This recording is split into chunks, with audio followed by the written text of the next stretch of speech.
Hello नमस्कार दोस्तों, स्वागत है आपका ग्लोबल अफेयर्स में।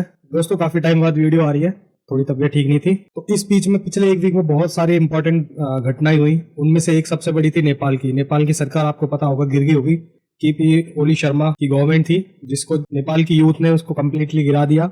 आपको पता होगा ये लड़ाई जो है करप्शन के अगेंस्ट दी। नेपाल में बहुत ज्यादा करप्शन फैल रहा था। नेपाली जो पॉलिटिशियंस के बच्चे थे वो विदेशों में घूम रहे हैं, उनके पास पैसा, उनकी लग्जरियस लाइफ।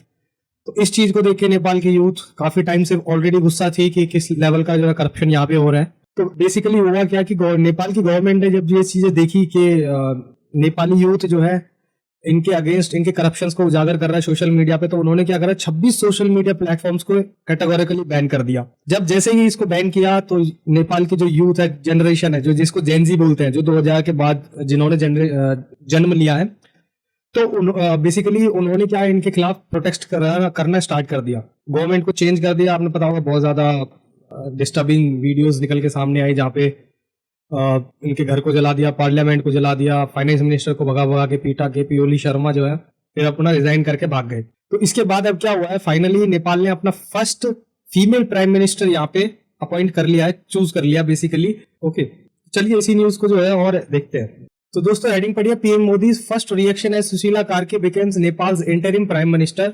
एक बार इनके बारे में जान लेते हैं कि सुशीला कार्के जी है कौन। बेसिकली सुशीला कार्के जी है कौन, तो ये अभी क्या है, नेपाल की नई इंटरिम प्राइम मिनिस्टर बन गई है। बेसिकली इनका जन्म जो हुआ था जून 7, 1952 में बीरतनगर नेपाल में हुआ था।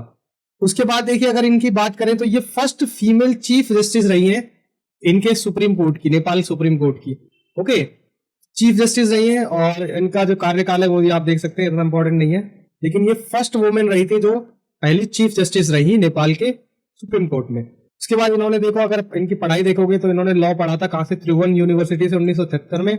साथ ही साथ पॉलिटिकल साइंस इन्होंने कंप्लीट की थी कहां पे, बनारस हिंदू यूनिवर्सिटी से 1975 में। उसके बाद इनको 2017 में जो है इम्पीच कर दिया गया था इन नेपाल की गवर्नमेंट के द्वारा। वो भी किस लिए किया गया था, क्योंकि इन्होंने एक रूलिंग पास कर दी थी अपॉइंटमेंट्स ऑफ पुलिस पर्सनल्स की के रिगार्डिंग। एक्चुअली हो क्या रहा था कि पुलिस पर्सनल्स को अपॉइंट कर रही थी गवर्नमेंट, उसके अगेंस्ट इन्होंने एक रूलिंग पास कर दी, तो इनको क्या है, पद से ही हटा दिया गया, इनको इम्पीच कर दिया गया। उसके बाद इन्होंने देखो किताब देखें तो इन्होंने जेंडर इक्वालिटी पे भी किताब लिखी है, ठीक है। उसके बाद इनको अवार्ड भी मिले हैं, अवार्ड का नाम है द संभव कानून पुरस्कार 2004। तो ये इनके बारे में, ये सुशीला कार्के जी जो है अब फर्स्ट इनके इंटरिम प्राइम मिनिस्टर बन गई हैं और अब इनकी जिम्मेदारी है कि ये देश को में फेयर तरीके से चलाएं जब तक कि इलेक्शंस कंप्लीट ना हो। तो इलेक्शंस की डेट भी जो है डिसाइड हो चुकी है, 6 मार्च 2026।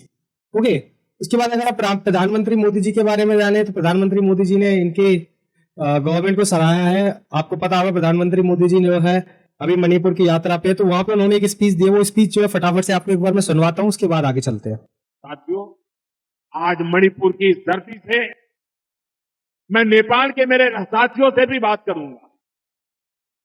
हिमालय की गोद में बसा नेपाल भारत का एक मित्र है, करीबी दोस्त है। हम साझा इतिहास से जुड़े हैं, आस्था से जुड़े हैं, साथ मिलकर आगे बढ़ रहे हैं। मैं आज नेपाल में अंतरिम सरकार की प्रधानमंत्री के रूप में पदभार संभालने पर 140 करोड़ भारतवासियों की तरफ से श्रीमती सुशीला जी को हार्दिक बधाई देता नहीं गया। पिछले 2-3 दिनों से नेपाल के युवक युवतियां नेपाल की सड़कों पर सफाई और रंग रोगन का काम बड़ी मेहनत और पवित्रता के भाव से करते हुए देखे जा रहे हैं। सोशल मीडिया पर आ रही उनकी तस्वीरें मैंने भी देखी है। तो देखा दोस्तों आपने, प्रधानमंत्री मोदी जी ने सबसे पहले नेपाल के प्राइम मिनिस्टर को बधाई दी, साथ ही साथ वहां के लोगों की सराहना की, जिस तरीके से वो अब सफाई करने में लगे हुए हैं कि जो भी रोड्स वगैरह खराब हुए थे या जो भी बसें गाड़ियां जलाई गई थी तो उनको बहुत अच्छे तरीके से वो क्लीन कर रहे हैं और वो दिखा रहे हैं कि यस वी आर जेनजी। और जब करप्शन की बात आएगी तो हम इस तरीके की चीजें कर सकते हैं, और जब हमारा देश तरक्की की बात आएगी, आगे बढ़ने की बात आएगी, तो हम खुद झाड़ू लेकर रोडों पे भी उतरते हैं। तो दोस्तों इस तरीके की बात यहाँ पे निकल के सामने आई। उसके बाद देखिए ये जो जितना भी यहाँ पे फॉल आउट हुआ है गवर्नमेंट का, गवर्नमेंट गिरी है यहाँ पे, सरकार गिरी है केपी शर्मा ओली की, तो बेसिकली इन्होंने इंडिया को क्या ब्लेम किया कि इंडिया का रोल था इस मोमेंट में कि हमें जो है प्रो मोनार्की लानी है। बेसिकली यहाँ पे आपको पता होगा पहले क्या होता था, नेपाल में राजा का शासन होता था, तो राजा क्या है, हिंदू राजा होते थे और वो अपने हिसाब से देश चलाते थे। बाद में क्या हुआ, यहाँ पे डेमोक्रेसी आई, काफी सारी चीजें यहाँ पे होने लगी। आपको पता होगा ये जो बंदा है ये है केपी शर्मा ओली, ये क्या है, कम्युनिस्ट पार्टी का है, इनकी सोच जो है, इनकी विचारधारा कौन सी है, कम्युनिस्ट विचारधारा है।